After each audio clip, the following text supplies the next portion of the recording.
నమస్తే, welcome to Sakshi digital. This is Shahida. Science చరిత్రలో ఓ అరుదైన మైలురాయి నమోదైంది. మంచు యుగంలో నిద్రపోయిన ఓ జీవి ఆధునిక యుగంలోకి అడుగుపెట్టింది. అక్షరాల 24,000 ఏళ్ల నాటి ప్రాణం మళ్లీ కళ్ళు తెరిచింది. చావును కూడా ఓడించి ఆ అద్భుత జీవి ఎలా బతికింది?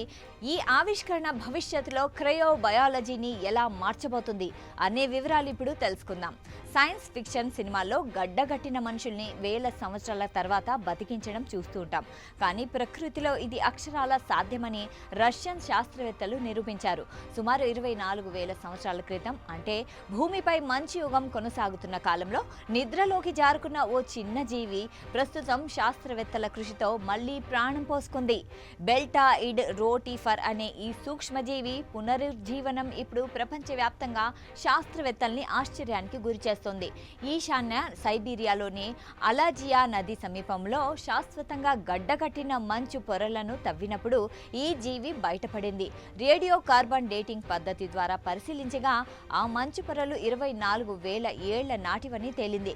ఇంత సుదీర్ఘ కాలం పాటు మంచులో కూరుకుపోయినప్పటికీ ఆ జీవి తన ఉనికిని కోల్పోకుండా ఉండడం విశేషం. ఈ జీవి మనుగడ సాగించడానికి ముఖ్య కారణం క్రిప్టోబయోసిస్ అనే అరుదైన ప్రక్రియ. వాతావరణం కఠినంగా మారినప్పుడు ఈ జీవులు తమ శరీరంలోని జీవక్రియలను దాదాపుగా ఆపేస్తాయి. తద్వారా తీవ్రమైన చలిని, ఆహారం, ఆక్సిజన్ లేని స్థితిని కూడా తట్టుకోగలుగుతాయి. ప్రయోగశాలలో ఈ మంచును నెమ్మదిగా కరిగించగానే ఆ రోటిఫర్ మళ్లీ సాధారణ స్థితికి చేరుకుని కదలడం ప్రారంభించింది. కేవలం ప్రాణం పోసుకోవడమే కాకుండా ఆ రోటిఫర్ తన సంతానాన్ని కూడా వృద్ధి చేయడం మొదలుపెట్టేసింది.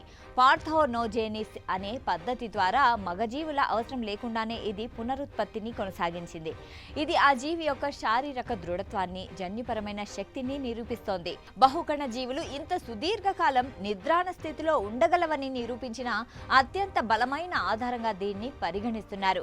ఈ ఆవిష్కరణ భవిష్యత్తులో క్రయోబయాలజీ రంగంలో విప్లవాత్మక మార్పులకు దారితీయవచ్చు.